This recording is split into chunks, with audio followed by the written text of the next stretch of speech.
Hello students. तो आज एक नई वीडियो लेके मैं आपके पास आया हूँ। आज हम डिस्कस करेंगे क्वेश्चन सॉलिड स्टेट के, जो कि मोस्ट एक्सपेक्टेड इस तरह के क्वेश्चंस आपके नीट के एग्जाम में आते हैं। तो लगभग 10 क्वेश्चन आज मैं आपको बताऊंगा, आपसे डिस्कस करूंगा, और इसी पैटर्न के क्वेश्चंस आपके नीट के एग्जाम में आपको 100% देखने को मिलेंगे। तो अगर आपको ये वीडियो अच्छी लगे तो आप डेफिनेटली इसको लाइक करेंगे और कमेंट जरूर करेंगे, ताकि आप मेरे को बताएंगे कि आपको ये समझ आया जो कंटेंट मैंने आपको दिया। ठीक है, और हो सके तो अपने दोस्तों के साथ इसको शेयर भी करें। तो today we are going to discuss about the questions of solid state. Very important एक क्वेश्चन आपका नीट में 100% यहां से बनता है। तो फर्स्ट क्वेश्चन बेटा आज का हमारा जो है, that is sodium metal crystallises in BCC cubic lattice.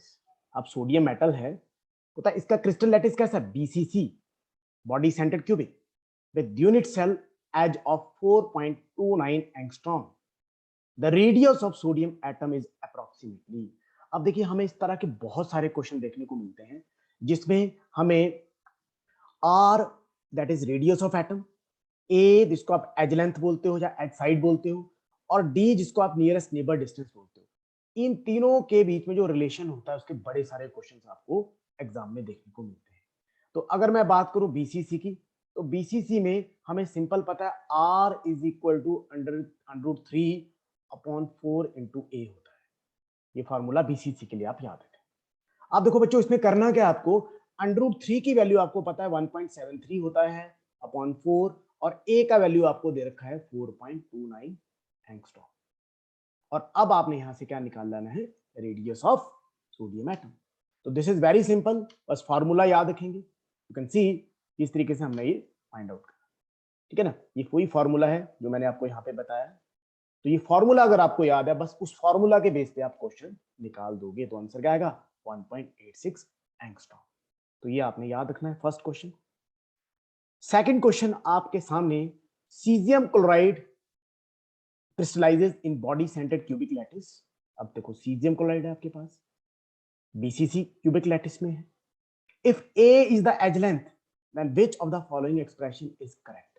अब देखिए, अगर हम इन ऑप्शन को देखें तो हमारे पास क्या लिखा है, ठीक है, हमारे पास लिखा है r caesium positive plus r Cl negative. ये आपके पास दो चीजें हैं, कैटाइन और एनाइन। और बेटा कैटाइन और एनाइन दो एटम एक तरह से, और दो एटम के बीच का जो डिस्टेंस होता है, that distance is called D. उसको डी बोलते हैं, नियरेस्ट नेबर डिस्टेंस बोल दो, या फिर आप इसको सिंपली कैटाइन और एनाइन के बीच का डिस्टेंस बोल दो। और जो डी होता है ना बच्चों, आपके पास किसके बराबर होता है, डी याद रखना हमेशा 2r के बराबर होता है। और अभी आपने पिछले क्वेश्चन में क्या पढ़ा, r is equal to under root 3/4 into a था। तो डी क्या होगा, डी होगा 2r। तो मैं डी निकालने के लिए क्या करूंगा, इस r को ना 2 से मल्टीप्लाई कर दूंगा, राइट। तो ये क्या आएगा, ये आएगा d is equal to under root 3/2 into a. तो राइट ऑप्शन आपके पास क्या होने वाला है, थर्ड ऑप्शन। अब देखिए डी को मैंने क्या बोला, डी को मैंने बोला आर पॉजिटिव और आर नेगेटिव के बीच का डिस्टेंस।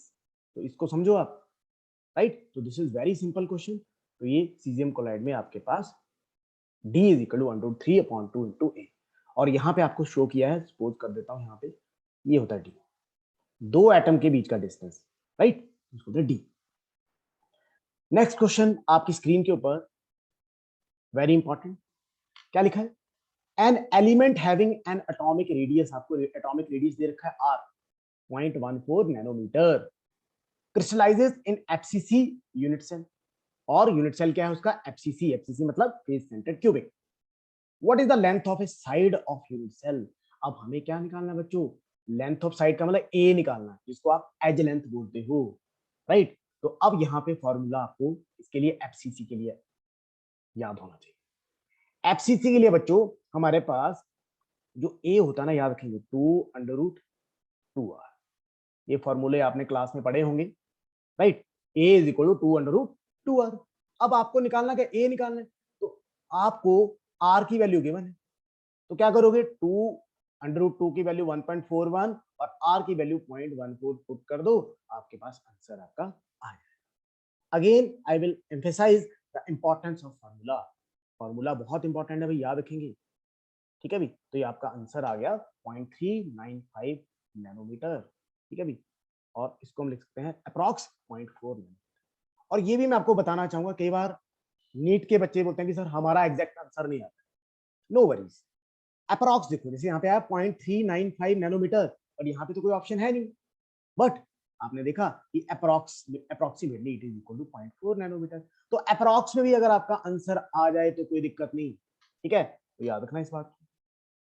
नेक्स्ट क्वेश्चन देखते हैं बच्चों, विच of the following statement about packing, ठीक है, in solid is incorrect.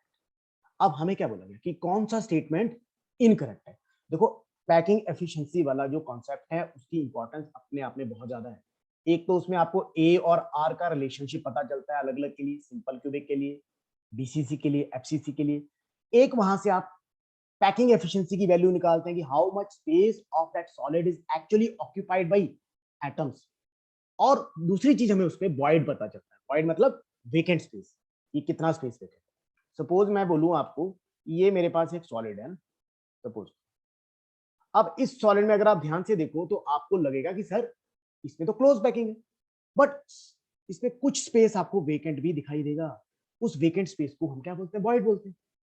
Mean to से कि not every every part of solid is covered by the atom, some space is left vacant and that is called void। तो ये void का concept, packing efficiency का concept, ये आपको packing efficiency वाले, ठीक है, कॉन्सेप्ट से पता चले। तो यहाँ पे क्या लिखा है, void space in SCP mode is 32%। ये पहला ही आपके पास जो आपका आंसर है। देखिए, आपने पढ़ा है सीसीपी हो, एचसीपी हो या एफसीसी हो, इनमें पैकिंग एफिशिएंसी होती है 74%, हाईएस्ट होती है याद रखना 74%।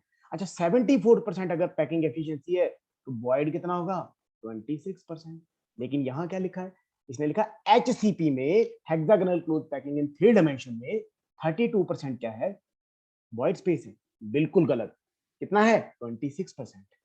और अगले देखो ऑप्शन, अगले ऑप्शन करेक्ट है। Coordination number and BCC mode कितना होता है, 8 होता है। ये रेडियस रेशो में भी आपको पढ़ने को मिलेगा, BCC, right. Void space in CCP mode कितना होता है, 26%, ऑलरेडी बता चुका हूं ऊपर में। Coordination number in SCP mode कितना होता है, 12। चाहे सीसीपी है चाहे एससीपी है, दोनों में कोऑर्डिनेशन नंबर कितना होता है, 12। तो ऐसे भी कई बार वन लाइनर क्वेश्चन आपको देखने को मिल जाते हैं, तो this is very very important. Next question चलते हैं भैया, इन ए फेस सेंटर्ड क्यूबिक। अब ये फॉर्मूला बेस्ड क्वेश्चन बच्चों बहुत आसान होते हैं और बहुत इंपॉर्टेंट होते हैं। एक क्वेश्चन आपको पक्की प्रोबेबिलिटी है कि आएगा। क्या लिखा है, in face centred cubic lattice atoms of a form the corner point. अब देखो, आपको एक चीज पता होनी चाहिए कि ए एटम बोलता कहां पे है, कॉर्नर पे है। कॉर्नर पे है तो इनकी कंट्रीब्यूशन होती है 1/8 इंटू 8 1। तो ए एटम आगे 1 आपके पास, and B atom from the face centred point. अब बी एटम कहां पे है, फेस सेंटर्ड पे, लेकिन आगे इसने एक पॉइंट और लिखा, if two atoms of A are missing from the corner point, the formula of the ionic compound is। अब देखिए, फेस सेंटर्ड पे कौन है, बी एटम। अब हमें पता है फेस सेंटर्ड पे कितने एटम होते हैं, 6 होते हैं जनरली। लेकिन यहां पे क्या बोला, अच्छा, एक की कंट्रीब्यूशन 1/2 होती है। जो फेस के सेंटर में एटम होता है दैट इज हैविंग कंट्रीब्यूशन 1/2, तो 6 की आप निकाल लेते हो 3 ऐसे करके। लेकिन यहाँ पे कॉन्सेप्ट क्या है, यहाँ कॉन्सेप्ट ये है कि आपके पास ये था, सपोज ए एटम कहां थे, कॉर्नर पे, ये मैंने कॉर्नर पे ए लिख दिया आपको समझाने के लिए। और बी एटम कहां थे, फेस पे थे, ये फेस है, 6 फेसेस होते हैं। अब बता, दो एटम आपने रिमूव कर दिए, 2 atoms of A R missing, sorry A atom, हाँ ए के मिस करे आप। अगर बता दो एटम ए के मिस कर दी, मतलब एक यहां से ए हटा दिया, यहां, राइट। दो एटम आपने कॉर्नर के ए के हटा दिए, तो बताओ फॉर्मूला क्या बनेगा। तो देखो बच्चों, सिंपल है, हमें पता है कि अदरवाइज हमारे पास 8 एटम होते हैं कॉर्नर पे। लेकिन अब मैंने क्या बोला कि दो एटम ए के यहां से रिमूव कर दिए मान लो, राइट, तो कितने एटम बचे, 6 बचे। एक की कंट्रीब्यूशन 1/8, तो 6 की आई 6/8 आई, तो ए एटम हो गए 6/8। और बी एटम आपको पता है फेस के ऊपर है, तो फेस की कंट्रीब्यूशन क्या होती है, 1/2 इंटू 6 3 होती है।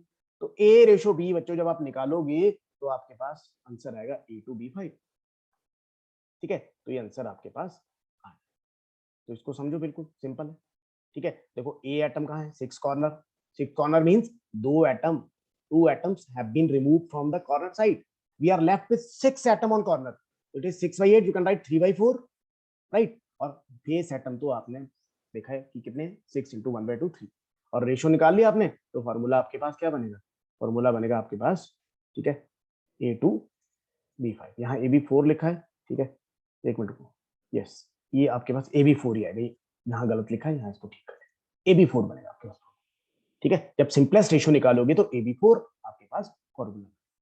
और एक और चीज, आयनिक कंपाउंड जो होते हैं उनका हमेशा एम्पिरिकल फॉर्मूला होता है, मींस उनमें हम सिंपलेस्ट रेशियो निकालते हैं, सिंपलेस्ट रेशियो याद रखना। तो सिंपलेस्ट रेशियो जब आप निकालोगे तो 1/4 आएगी आपके पास, मींस फॉर्मूला बनेगा AB4। तो इस तरह के क्वेश्चंस को आप जरूर कैलकुलेट करें, देखें करके, क्योंकि ऐसा क्वेश्चन अगर आपका पेपर में आता है तो 100% चांस है कि आप उसको सही करो। नेक्स्ट क्वेश्चन बच्चों, नेक्स्ट आ गया आपकी स्क्रीन के ऊपर, देखिए क्या लिखा है। Copper crystallizes in FCC with a unit edge length of 361 picometre. Copper है, बोलता है एफसीसी है, उसका एज लेंथ ए आपको given. What is the radius of copper atom, आपको रेडियस निकालना। अभी हमने एक फॉर्मूला पढ़ा था, क्या पढ़ा था, ठीक है, हमने पढ़ा था A is equal to 2√2r, ये फॉर्मूला पढ़ा था हमने। किसके लिए पढ़ा था, एफसीसी के लिए। अब यहां से बच्चों अगर आप देखो आर क्या होगा, आर हुआ A/2√2, ठीक है, A/2√2। बस अब आपको सिंपल क्या करना है, ए की वैल्यू पुट करनी है, √2 की वैल्यू 1.41 पुट करनी है, और आपके पास आ जाएगा आंसर। तो आंसर कितना आया, 127.6 पिकोमीटर। अगेन आप देखेंगे कि ऑप्शन में नहीं है, तो नियरेस्ट जो अप्रोक्सीमेट आपके पास है वो 128 पिकोमीटर, तो दैट इज द करेक्ट। तो ये क्वेश्चन बड़ा सिंपल है, बस आपको फॉर्मूला पता होना चाहिए। नेक्स्ट क्वेश्चन देखते हैं, वेरी इंपॉर्टेंट क्वेश्चन, बहुत बार रिपीट हुआ है अलग अलग एग्जाम में। Experimentally, it was found that a metal oxide has the formula M0.98O।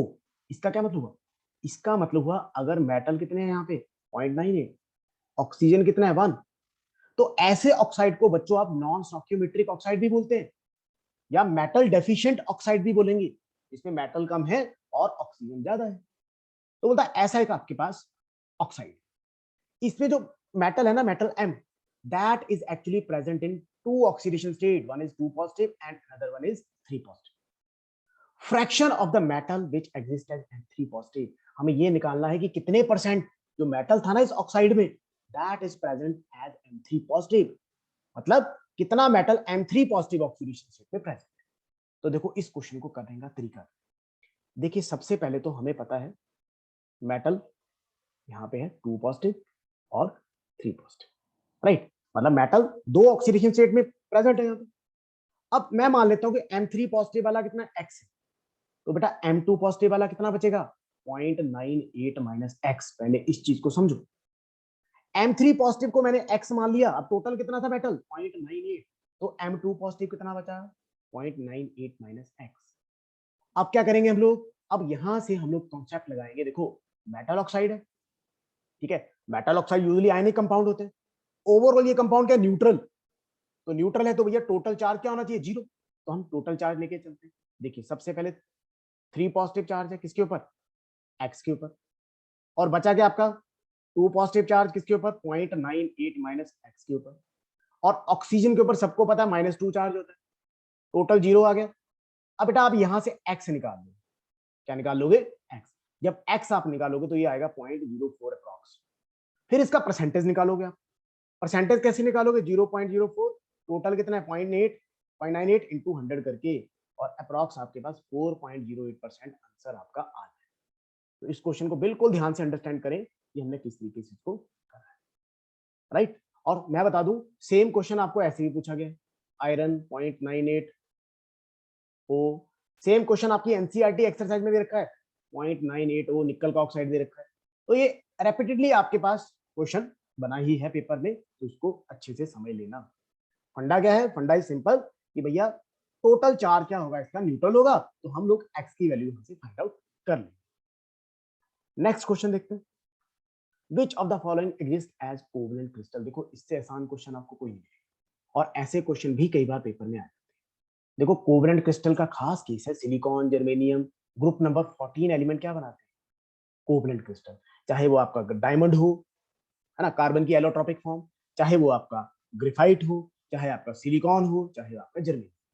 तो ऑब्वियसली यहाँ पे कोवलेंट क्रिस्टल कौन बनाएगा? Germanium, silicon. ठीक है, अगर जर्मेनियम होता तो जर्मेनियम होता। आयोडीन, सल्फर, फोस्फोरस, ये होते हैं बच्चों मॉलिक्यूलर सॉलिड और इनको होते हैं नॉन पोलर सॉलिड। इनमें होती है वीक वैन-डर-वाल्स फोर्सेस। तो हमारे पास कोवलेंट बॉन्ड वाला सॉलिड कौन है? सिलिकॉन। अब एक क्वेश्चन और यहां से बनता है, देखो इसको भी मैं आपको बता देता हूँ। Semiconductor, semiconductor in same semiconductor बनाते हैं। ठीक है, तो दो तरह के सेमीकंडक्टर होते हैं आपके पास, N type and P type. देखो एन टाइप सी सेमीकंडक्टर कैसे बनता है? देखो एक चीज समझो, सिलिकॉन जो है कोवलेंट क्रिस्टल है। Actually it is an insulator, क्योंकि इसमें all electrons are bonded, no electron is free. तो इसमें हम क्या करते हैं, इसको एन टाइप सेमीकंडक्टर बनाने के लिए हम लोग इसमें ग्रुप नंबर 15 की इंप्योरिटी ऐड करते हैं। अब क्वेश्चन क्या बनता है, n type semiconductor can be made by adding which impurity? Group number 15। और ग्रुप नंबर 15 कौन है? Nitrogen, phosphorus, arsenic, antimony, bismuth, इनमें से कोई भी एलिमेंट आप डाल, राइट। और एक चीज, सिलिकॉन में होते हैं 4 इलेक्ट्रॉन, ठीक है, बैलेंस, 4 इलेक्ट्रॉन बैलेंस होते हैं। लेकिन ग्रुप नंबर 15 में कितने थे? 5 इलेक्ट्रॉन होते हैं बैलेंस। तो that's why it is also called electron rich impurity.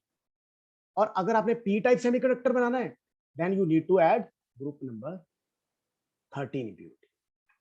Group number 13 boron family, boron, aluminium, gallium, indium, helium. बड़े सारे क्वेश्चन आपको ऐसे मिलेंगे कि भैया पी टाइप सेमीकंडक्टर कैसे बनाएंगे, तो एक ऑप्शन उसमें होगा गैलियम, गैलियम को ऐड कर।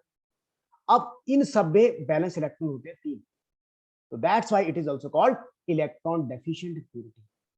तो अगर आप इलेक्ट्रॉन डेफिशिएंट इंप्योरिटी ऐड कर रहे हैं, then you will be having p type semiconductor. और अगर आप इलेक्ट्रॉन रिच इंप्योरिटी ऐड करते हैं, तो that is an type semiconductor. तो इसको भी समझ लो, ये क्वेश्चन भी बन जाएगा आपको। नेक्स्ट क्वेश्चन देखते हैं भाई, lithium forms BCC cubic lattice. ठीक है, लिथियम क्या बना रहा है? BCC. Length of the side of unit that is 351, मतलब आपको ए गिवन है। Atomic radius of the lithium will be, very simple question. देखो मैंने आपको स्टार्टिंग में ही बताया था कि बीसीसी के लिए फॉर्मूला क्या है, ठीक है, that is R is equal to √3/4 into a. A आपको गिवन है, √3 की वैल्यू 1.73, यहां से आप इजीली क्वेश्चन निकाल सकते हैं। बस कैलकुलेशन आपका थोड़ा अच्छा होना चाहिए। और ऑब्वियसली ये कोई ज्यादा बड़ा कैलकुलेशन है नहीं, यहाँ पे 152 पिकोमीटर इज द आंसर। यहाँ गलत लिखा है 242, इसको थोड़ा ठीक कर लेना, एक्चुअली ये 152। ठीक है, कई बार आगे पीछे हो जाता है एनिमेशन, कोई दिक्कत नहीं। आज का लास्ट क्वेश्चन बच्चों हमारे पास आ गया, again formula based, very very important. देखिए पढ़ते हैं इसको। In a face centred cubic lattice, A occupies the corner position, B atom occupy the face centre. बता ए कहां पे है? कॉर्नर पे, और बी कहां पे है? फेस के centre. If one atom of B is missing from one of the face centre, बता अगर एक एटम बी का मिस कर दे, कहां से? फेस के सेंटर से, फॉर्मूला बताओ क्या होगा। अब देखो इसमें भी वही काम करना है। ए क्या है? कॉर्नर पे है, कॉर्नर वाले की कंट्रीब्यूशन 1 आ गई। बी क्या है? फेस पे, फेस होते हैं 6, लेकिन एक एटम आप क्या कर चुके हो? रिमूव कर चुके हो फेस से। तो फेस पे एटम बचे आपके कितने? 5। तो कंट्रीब्यूशन क्या आ गई? 5/5 इंटू 1/2। ठीक है, इसको मैं 5/2 लिख। अब जब आप रेशियो कंपेयर करोगे तो आपके पास फॉर्मूला आ जाएगा भैया सिंपल, A2B5, A2B5। तो this is very simple question. ठीक है भी, तो इसमें फॉर्मूला क्या आ गया? A2B5। तो ये आज कुछ क्वेश्चन बच्चों हमने किए डिस्कस। इस तरह के क्वेश्चन ही आपको सॉलिड स्टेट में। देखो इस वीडियो को बनाने का मकसद क्या है कि जिन बच्चों को दिक्कत हो रही है, कई बच्चे ऐसे भी हैं जिन्होंने उस लेवल पे स्कूल में नहीं पढ़ा है, या गांव में है, या कहीं है, ठीक है, तो वो एक अप्रोच लेके चल सकते हैं कि हमें इस तरह के क्वेश्चन तैयार करने हैं। तो आई होप कि आपने इस वीडियो में बहुत कुछ सीखा होगा। अगर आपने कुछ सीखा है तो आप इस वीडियो को काइंडली लाइक कर दें, और कमेंट जरूर करना है। कमेंट करने से मेरे को पता चलेगा कि आपको चीजें समझ आई है कि नहीं। तो वीडियो वॉच करने के लिए thank you, God bless you.